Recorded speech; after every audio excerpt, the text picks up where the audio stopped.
Hello friend, YouTube में आप सभी लोगों का स्वागत है। I am Mithu Das, motivational speaker, jewellery model maker and digital entrepreneur.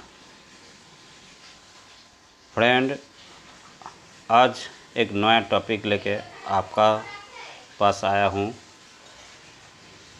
आनंद क्या है, उसके बारे में आज कुछ आप लोगों के सामने बात करूँगा। आनंद सुख से परे है। आप सुख चाहते हैं तो साथ में दुख भी मिलेगा, क्योंकि सुख और दुख एक ही सिक्के का दो पहलू है। सुख की कमी ही दुख है। सुख और दुख बाहरी वस्तुओं पर निर्भर करता है। आनंद तो आंतरिक अनुभूति है। लोग आपसे सुख छीन सकता है, पर आपसे आनंद कोई नहीं छीन सकता है। सुख क्षणिक है या कुछ समय के लिए होता है, परंतु आनंद चिरकाल के लिए होता है। अगर आप सुख की कामना छोड़ भी देंगे तो आपको वो बहुमूल्य वस्तु मिलेगी जिससे राजा महाराजा भी वंचित रह जाता है। ये बहुमूल्य वस्तु है आनंद। संसार का प्रत्येक मनुष्य आनंदित रह सकता है।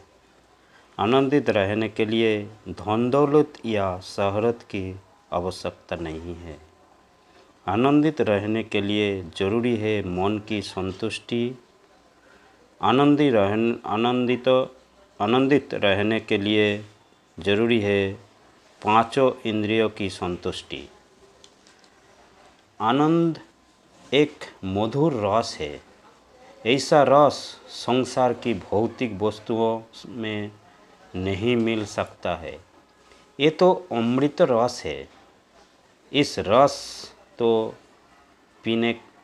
रस को पीने वाला तो अमर हो जाता है। अमर होने का अर्थ है कि उससे मृत्यु का भी भय नहीं रहता है। आनंद जीवन रूपी वृक्ष की जड़ है। वृक्ष की जड़ सही सलामत है तो उससे पत्ते, फूल, फल अपने आप बहुत अच्छे होंगे। इसी तरह से जहाँ आनंद है वहाँ सुख भी है और खुशी भी है। आनंद के लिए कोई मूल्य नहीं चुकाना है। फिर भी संसार के लोग दुखी है, क्योंकि उन्हें आनंद के बारे में ज्ञान ही नहीं है। लोग सुख के पीछे भागते रहते हैं, जिसके कारण उन्हें दुख मिलता है। कुछ लोग क्षणिक उत्तेजना को आनंद समझता है। काम में आनंद नहीं है। काम तो क्षणिक उत्तेजना है। अगर काम में आनंद होता तो संसार के प्रत्येक व्यक्ति, विवाहित व्यक्ति आनंदित होता। आनंद तो हमारी सोच और विचारों में है। आनंद वही व्यक्ति रह सकता है जिसने क्रोध, मोह, लोभ को त्याग दिया है। आनंद किसी वस्तु, व्यक्ति या संसाधन पर निर्भर नहीं रहता है। आनंद तो गहन अनुभूति है। आनंद पिंजरे में बंद कबूतर को देखने में नहीं है। आनंद तो उड़ते कबूतर को देखने में है। आनंद किसी को दुख देकर प्राप्त नहीं किया जा सकता है। आनंद तो दूसरों को खुश देखने में है। आनंद पक्षियों के चहचहाने में है। आनंद खिलते फूलों को देखने में है, ना कि उसे तोड़कर सजावट के लिए रखने में। आनंद लोगों के मुस्कुराते चेहरे को देखने में है। आनंद छोटे बच्चों को पार्क में खेलते हुए देखने में है। आनंद तो चिड़ियों को दाना डालने में है। आनंद तो प्यासे को पानी पिलाने में है। आनंद तो वृक्ष पर चढ़ती हुई गिलहरी को देखने में है। आनंद तो रंग बिरंगे फूलों को देखने में है। आनंद तो बाग में भांति भांति के पक्षियों को देखने और उनकी चहचहाहट सुनने में है। आनंद तो लंबे लंबे वृक्षों के ऊपर सर करके देखने में है।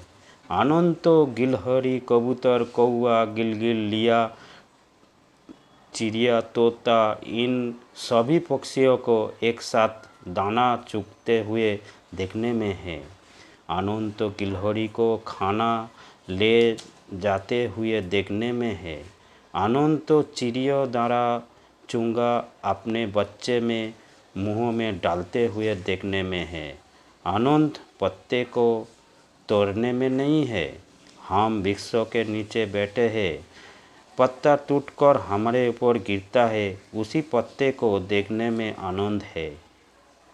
एक बार राजकुमार सिद्धार्थ प्रजा को देखने के लिए निकले। उन्होंने देखा कि प्रजा बहुत दुखी है। कोई रोग से परेशान है तो कोई धन के कमी से परेशान है, कोई आपसी लड़ाई झगड़े में परेशान है। चारों तरफ दुख और अशांत वातावरण था। तभी सिद्धार्थ ने एक सन्यासी को वृक्ष के नीचे बैठे देखा, जिसके चेहरे पर बहुत तेज चमक रहता था और खुशी थी।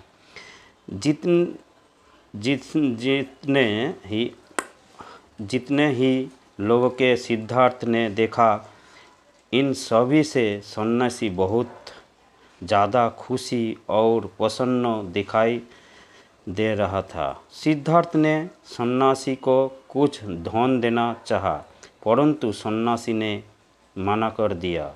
सन्यासी ने कहा कि मुझे धन की ज़रूरत नहीं है, मैं तो धन के बिना ही खुशी हूँ।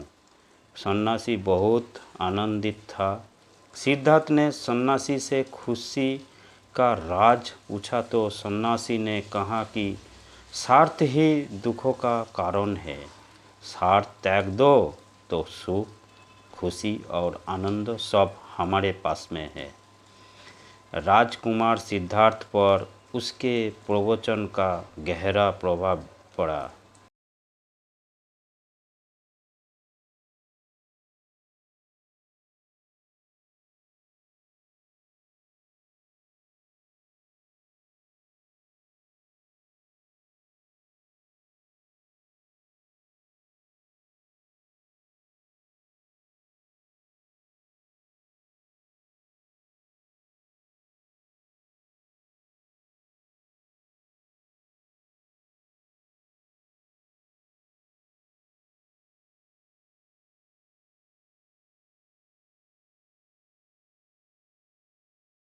देखिए दोस्त, आनंद तो आंतरिक अनुभूति है और एहसास है।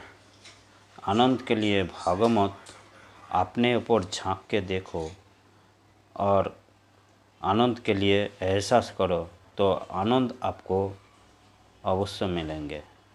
थैंक यू दोस्त।